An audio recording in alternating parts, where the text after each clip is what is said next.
Dinking Around with Eddie and Webby was not filmed in front of a live studio audience.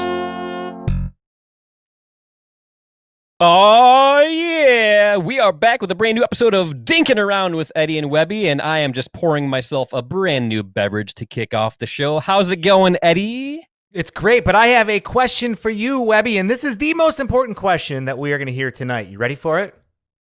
I'm ready.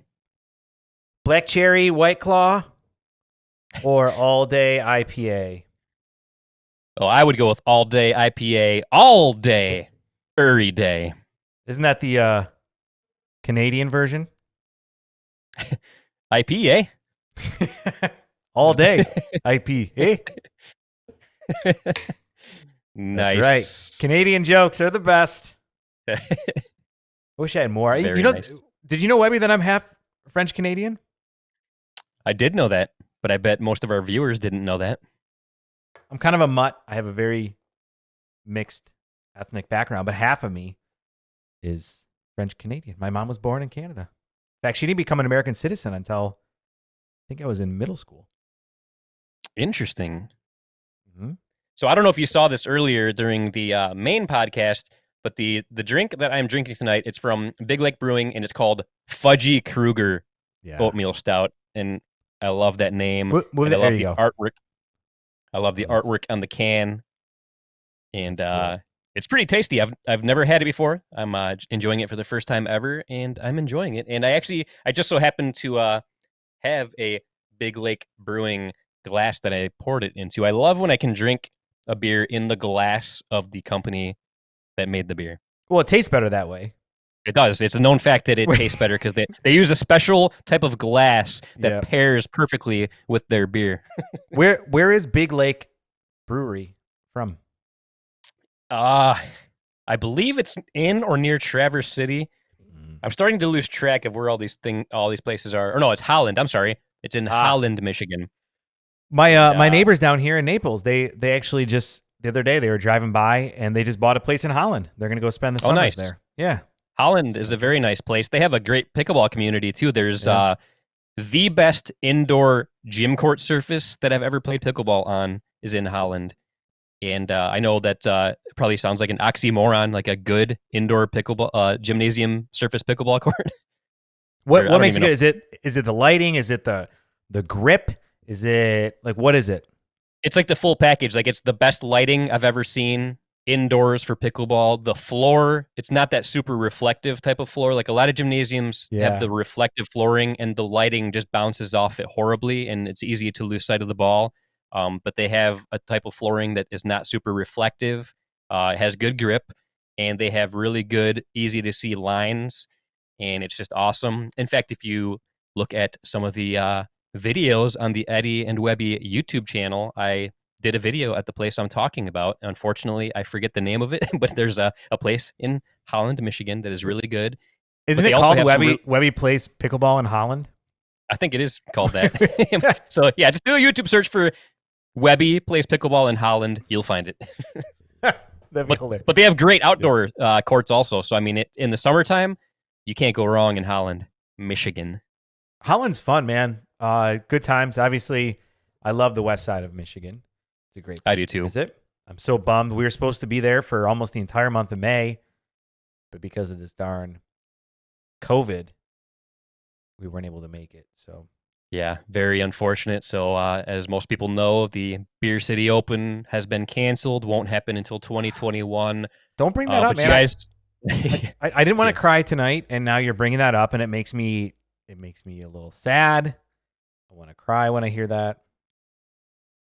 Yeah, I'm not gonna lie. I probably will cry a lot during the weekend that was supposed to happen, because I mean that's like that to me that's like the Super Bowl of pickleball, because I don't always get a chance to go to the U.S. Open. In fact, I've never been to the U.S. Open, never been to nationals, and I live in Michigan, so it's very convenient for me to go to the Beer City Open. So like for me, that's the Super Bowl, and unfortunately, there will be no Super Bowl for me this year in the world of pickleball.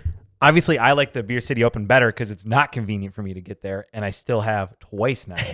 So that's right. You do put more effort in to go there, so that shows that you do like it quite a bit. But you put a ton of effort to come down for Simone's tournament, the Florida Grand Slam, which was like It was like 20, literally 20 degrees out when you got down here. Remember how freaking cold that was? Oh, it was so cold. Like it was crazy. I thought like there's no chance of me ever feeling cold down there. Like I knew you guys were Yeah. going to be cold no matter like because I knew you were talking about how there was like a cold spell. So I Yeah. figured, oh, it's probably what like 60 degrees. That's freezing Right. to those Floridians. And then I get down there and like I actually had to bundle up. I'm like, what the heck? This is Florida. I'm not supposed to be doing this bundling up stuff. You brought all the cold weather down with you, that's for sure. Um, I It don't was know a if you noticed blast or though. not when I loved oh that tournament. yeah, that was a good time. So much fun. The videos that you put together, all the vlog videos from that event were, I would say that number 3 is still probably my favorite vlog video of all time on our channel. I think like and I'm sure a lot of you out there, if you watch a lot of vlogs or you're doing them yourself, you realize that they're very tough. I mean, a lot of people, I think what they do is that they watch vloggers and they're like, oh, it's easy. I carry a camera around with me. I take video of stuff and then I go back and I add music to it. But it's not that easy. You need to make sure that you're constantly thinking about videoing yourself in ways that'll keep the video flowing properly. You're thinking about, okay, I got to make sure I'm getting video of this pickleball match and somehow integrate a different angle so it's not the same angle every time. When you're editing it, you have to make sure you're adding music appropriately and ending a clip and starting a clip on the beat. Like it's very complicated. And I think Webby, like that, the number 3 from the Florida Grand Slam, I think is by far the one of the best vlog videos I think I've ever seen, not only on our channel, but on YouTube as a whole. Oh, thanks, man. I definitely appreciate that. And yeah, it's not easy to do the vlog videos, but I love doing them. Like that's probably my favorite style of video to do. But yeah, there's kind of an art to it because like you want to try and tell a story. You want to get good footage of the action, but at the same time, you want to like kind of give your perspective like of what's going on and stuff. So there is a lot to take into consideration when shooting them. But I love that style of video. It's probably my favorite thing to do. And next to the Beer City Open, I don't know. I'm kind of torn. Like the Beer City Open vlogs from last year, Mm-hmm. and then the vlogs from the Florida Grand Slam. Like by far the two best projects I've ever worked on in video in general, not just for our channel, but Right. any video projects I've ever done. Those were the Beer City Open last year, and then this year's Florida Grand Slam. By far my two favorite video projects I've ever done. It's crazy. Tonight during the live stream, I don't know if you noticed or not, but there were some issues going on in Facebook.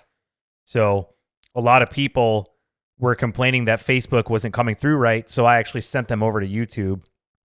So if you guys are watching earlier on Facebook, I promise you the issue is not from our end because it's going perfectly to YouTube Yeah, and Twitch. I think the issue is on Facebook. So I don't can't blame stand us. Facebook It's Facebook's fault. They're a Yeah. bunch of jerks over there. Like ever since we started the Eddie and Webby Facebook page, I've grown to hate Facebook. Like it's just like it's a great platform, but like man, it's annoying to work with sometimes. Mm-hmm. Like sometimes we'll post something and sometimes it'll let us tag people, sometimes it won't. And sometimes it's people that we've tagged in the past and then sometimes if I post something and then I realize, oops, I forgot to add a link or I want to change something, it'll say like unable to edit this post at this time, or Yeah. it won't even let me delete it sometimes. Just say unable to delete this post at this time. Like it's just so frustrating sometimes. I so wish that the pickleball community wasn't so heavily invested in Facebook and that they were using Yeah. other forms of interacting with each other, forums, live streaming, because there's so many better platforms. But it's I think it has a lot to do with perhaps the demographic of pickleball. Typically, it's a little bit older of a group, and most older people are not comfortable with social media at all. And if they are, the furthest they go with it is Facebook. Like that's like the one that they know and that they use. And Yeah. so to move people off of it is kind of a quite an undertaking. I know Jordan with Pickleball List, he's been doing a really good job of trying to create a community there that's outside of Facebook. But I still think we're a ways away from moving off that platform. Would you agree? Yeah, I definitely agree, and it's an unfortunate thing. But yeah, for anybody that doesn't know what Pickleballist is, you got to look it up because Jordan, the creator of Pickleballist, he has put a lot of work into it.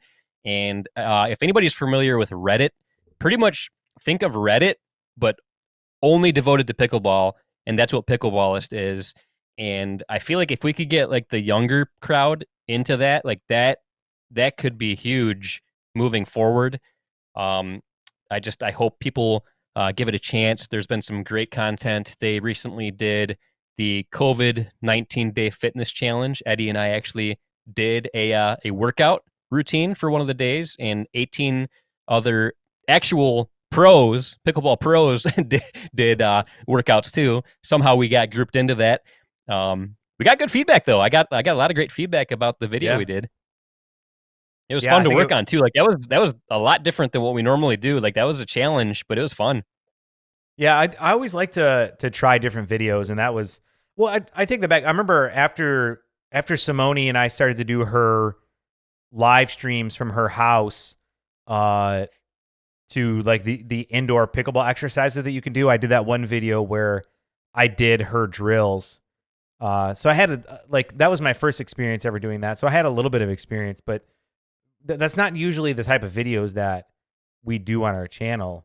It's Right. typically like vlogs, podcasts, videos of us at tournaments, which is kind of like a vlog in a way, and like fun other parodies and stuff. So it was cool to get experience with that. Yeah, and I thought that was really good too. The one you did where you were doing Simone's drills and stuff. I thought that was a great video. So nice work on that. Thanks. I thought it was funny. There was a part where I turned up the volume so you could hear my heart beating. That was literally my heart beating from having the microphone like right here, and it picked up that vein, and it was like dun dun dun dun Oh dun. wow, Because yeah, because I did her not. I didn't know that was your real heartbeat. Wow. yeah yeah I was bad. So for the longest time I didn't really weigh myself during a lot of the COVID stuff, and a few weeks ago I recorded a video with Simone, and after I got back I looked at the footage and I was like, oh dude, like your beer gut's looking a little on the big side there, buddy. and and I weighed myself, and yeah, I had put on probably about 7 or 8 pounds since a lot of the COVID stuff happened, since social distancing and stay at home and stuff like that happened. And I didn't realize it because I thought I was still exercising. I thought I was still being active. I walk 3 miles every morning. I was still running here and there, but I think because I wasn't playing pickleball and I probably wasn't eating as well, that over 6 to 8 weeks that weight just came on real quick. Yeah, I experienced the same kind of thing. I gained at least 8 pounds, and I wasn't surprised at all by that fact because pickleball was really the only form of physical Yeah. activity I got in my adult life, pretty much. And I lost a lot of weight because of pickleball in the last couple of years, and so I didn't have pickleball. I wasn't really working out at home other than when we worked on the stuff for that the COVID-19 day fitness challenge. And my eating habits have gotten horrible because like we started off like cooking a lot of stuff at home, but then we wanted to support the local Yep. restaurants, so we were getting a lot of takeout. But then I started I started getting a lot of pizza, like deep dish pizza. I love Mm. Detroit style deep dish pizza. Like Oh yeah. ever since I got into pickleball, I've been like really good about what I eat because I can feel a huge difference when I eat garbage versus when I eat Mm-hmm. healthy stuff. So like when I played pickleball regularly, I was eating very healthy. When we were stuck at home not doing anything, there was just times where I was like, you know what sounds good? A nice super thick deep dish pizza, Right. and I was probably Right. eating deep dish pizza at least once a week, and it was so delicious. I It's found a like, do you know place that what's has good? this. Like, I wanna make sure I get as much fat and calories and sugar and processed crap inside my body right now. That's gonna make me feel so good right Right? now. Yeah, I get it. I was in the same boat, man. Yeah. And then I also found out there was a place that opened not too far from my house that has this amazing fried chicken. So I was getting Mm, more fried chicken than usual. I was eating pizza more than usual. So yeah, just my eating habits, not doing much physical activity. It really caught up to me. But then luckily the weather finally started getting good in Michigan. yeah. So my wife and daughters and I, we started walking a lot. Like we've been doing like 5Ks regularly. And we my daughter and I have been playing pickleball a lot. My younger daughter, Addison, she's really been getting into pickleball lately. And so her and I have played a lot of singles. And I've actually been playing a lot of full court singles with friends of mine. I haven't done any doubles pickleball yet, just because Michigan got hit super hard with the COVID stuff. So I've been doing major social distancing, but I have been playing singles pickleball with pickleball friends of mine, and that's all I've done for the last month and a half is nothing but singles. And the first day I went out and did it, I overdid it. I played way longer than I should have. It was a real hot 85-degree day, which is very hot here in Michigan. And I felt like death after that. I was like, oh my God, I overdid it. I'm going to be dehydrated. So I guzzled some Jigsaw Health and made me feel much better. That stuff does actually work pretty good. But after that, I played a couple more times, and now I can easily play 2 hours straight doing nothing but singles, and I'm not too bad.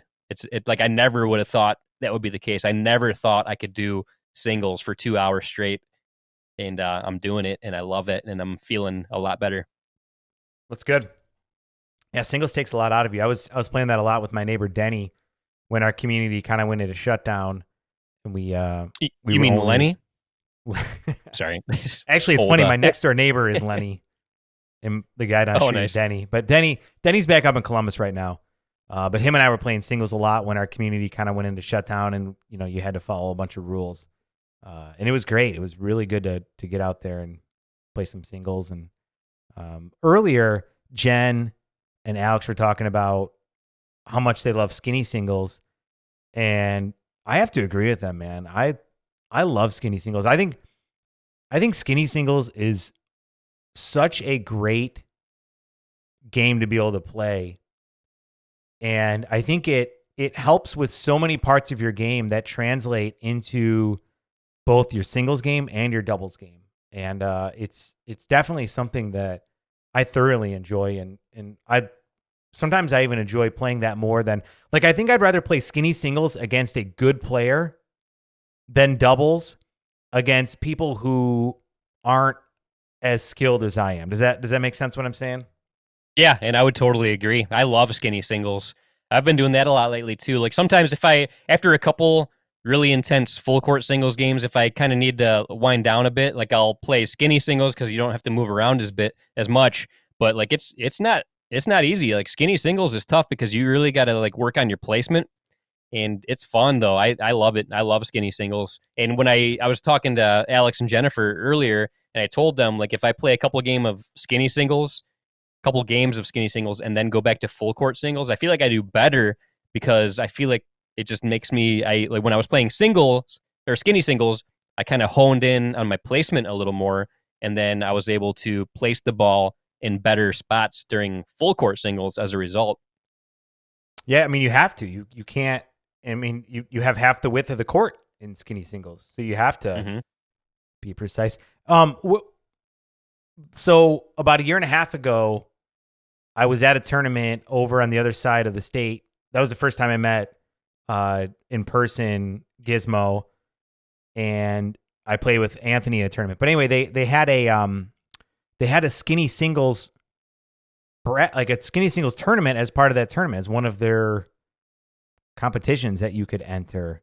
Have you seen any tournaments that have skinny singles that that you've been part of? I've not that I've been part of. I've seen posts on Pickleball Forum for tournaments like in different states that had it, but I would absolutely love that. I would sign up for a skinny singles tournament in a heartbeat. Yeah, I agree. I think I would too. I think it'd be a lot of fun to be able to go out there and and play skinny singles because it's different. It's a different. Obviously, it's different than doubles. It's very different than singles, full court singles. So it's just it's like a whole different game. But I love it. I can't get enough of it. Yeah, I agree. I absolutely love it too. And what type of skinny singles do you prefer? Do you prefer like just the one half? Do you prefer cross court, or do you prefer like I've heard different names. I've called it full court skinny singles. Some people call it slick tricks skinny singles, like where you alternate depending on your score. What's your preference? Definitely the slick trick skinny singles. So the server is if you're on the serving side, you only move. If you're on the receiving side, you just stay. on the side of the court, whether you're an even score or odd score. Is that what you're referring to? Yep, and that's how we Yeah. did our Eddie Yep. versus Webby 3 match. And yeah, that's definitely my favorite way to do it because you get the best of both worlds. Yeah, I agree. I think that is by far the best way to be able to play it. And it switches up your game. I mean, it changes the whole thing, and I love it. Actually, uh, I sometimes Johnny Pickleball and I will play skinny singles together, and I think he uses it as a confidence boosting exercise because what we do is we play to 100 points, switching every 20, and Yeah. uh 2 times ago I played him, I got 11 points on him before he got to 100. And then the last time I played him, I got to 7 because, dude, Johnny has been exercising like crazy, drilling like crazy, and his game is on point right now. So, yeah, 7 points well before he got to 100. That's Wow. the result. Yeah. So the first time I ever truly got to watch Johnny play a lot, because I know I met Johnny at last year's Beer City Open, Yep. but I didn't really get a chance to see him play much. But I saw him play a lot during the Florida Grand Slam that we were talking about, this year's Florida Grand Slam. And man, he's a great player. And I Hmm. got an awesome shot of him doing an ATP that made it into the vlog that you were talking about. And yeah, he's a very good player. Yeah. He's incredible, and he's obviously doing the Johnny Pickleball show, which we are technically a sponsor of. He's been out there taking the show on the road. He was in Arkansas, right? Or Yep. where was he? Was it Yeah, Arkansas? I No, think no. Where's Vulcan? I think he was. Uh, I Yeah. can't remember, but I think he was in Arkansas, and then Yep. he's been someplace else recently. Yeah. He was Like, in North Carolina last week. yeah, This North Friday, Carolina. he's Yep. he's gonna be in North Carolina this week. Friday night, he actually has Sarah Yates Barker, which is Kyle Yates' sister, Adam Stone, and Corinne Carr, who are going to be doing the Johnny Pickleball show with him this Friday night from North Carolina. So that's pretty cool. Very nice. That's Yeah. awesome that he's taking the show on the road. That's very cool. Totally agree. I know he's got a bunch of them coming up here that he'll be announcing soon once everything gets finalized, but it's really cool. I've been hoping that I could figure out a time to go and bring my live streaming setup to do one of the shows. It's just the timing hasn't worked out because some of the places he has coming up are pretty exciting. So keep an eye out for what Jonathan Andrews, aka Johnny Pickleball, is going to be doing here. Very nice. Something else that's pretty exciting is Cassandra Gurkey, a good friend of ours and great pro pickleball player. She's actually going to be coming to my neck of the woods. She's going to be in Michigan sometime this summer, coming up real soon. So I am going to try to see if we can possibly do a little training session. I've done some training with DJ Howard, and I'm hoping it works out to where I can get some training from Cassandra Gurkey. And you can count on there probably being a video camera or two when that happens. No, Cass is really shy. She doesn't want to be on camera. Yeah, I'm sure she doesn't want any part of that. She probably doesn't want me to practice with her because it'll bring down her level. But no, if that happens though, that's going to be epic. Yeah, She's such she's super such a nice cool. person. Yeah, she is super cool. Such a nice person. Great pickleball instructor, and I do want to get like some one-on-one training with a bunch of different pros, just because like I know a lot of them have different styles. DJ Howard, he was great. You do the videos with Simone. Simone has a great training style, but Yeah. I feel like everybody's got like their own way to do it, and they're different, but they're all great. And it's just, and I've said it many times before. If you ever get a chance to do a clinic or some one-on-one training with a pro, you have got to do it because there's nothing like it. Which one do you prefer? Do you prefer one-on-one? Do you prefer clinics? Like what's your both? Like what do you think? So I actually haven't done a clinic yet. I've only done the one-on-one with DJ Howard. So I don't know. Lucky. I don't know what the clinic experience is, but I mean, I feel like you can't beat one-on-one. I mean, I feel like that's just great because like they're giving you all their attention. And they're focusing on what you're doing, what you can work on, what you're doing wrong, stuff like that. You've done clinics though, haven't you? Mm-hmm. Yeah, I've done both.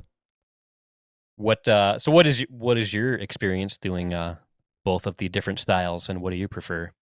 So I think clinics are great for taking in a lot of information and getting a chance to play with a lot of different people and then getting advice from a lot of different top pros. So, for example, if Peak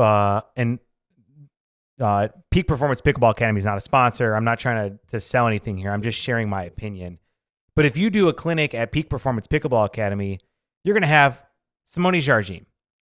You're going to have Chad Edwards. You're going to have Catherine Parento, and or Athena Trujillo, and or Phil Metz, and or Becky Ryan, and Dekel Bar was down for one. Corinne Carr was down for one. So you're going to have some of the top pros in the game that are there. They're going to be working with you in a group setting, but you also are going to get some personal attention from them. So to me, a clinic is a great way to be able to get almost like baptism by fire or drinking out of a fire hose, right? You're going to just get all this information just all at you at once. And you have to retain that, and then you got to go practice it, and that's what you use rec play for. But one-on-one lessons are great because now you can refine those skills, right? So my recommendation for people are utilize both.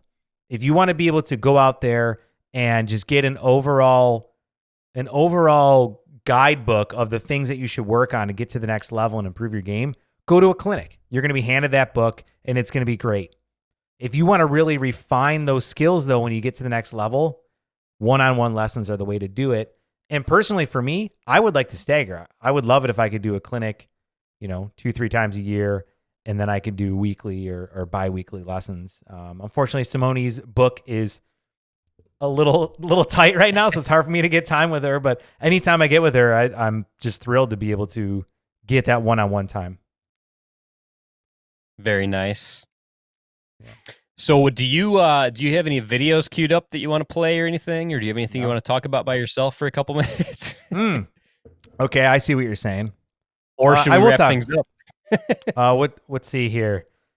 We can wrap it up. What do you think? Should we wrap it up? I mean, if you had something good to talk about, I'd say go for it. Otherwise, let's wrap things up. I think we should wrap it up. I think so. You good with that? I'm good with that. By the way, that means that Webby has to pee. He's trying not to say it, but what's going on? Yeah, extremely bad, like almost bladder bursting bad. Oh, we're gonna get this bad boy going then here. I'm gonna cue the music right now because this has been Dinking Around with Eddie and Webby. What number is this, Webby? Do you know? I have no idea, to be honest. It's been so long since we did one. I can't remember what the previous number was. Well, this has been Dinking Around with Eddie and Webby, your number one pickleball post-podcast podcast. It's the only one, but it's the number one as well. Right, Webby? That's right. If you're the only one, you're number one. Exactly. And on that note, I'm Eddie. And until next time, this is Webby, not Eddie, signing off. That's it.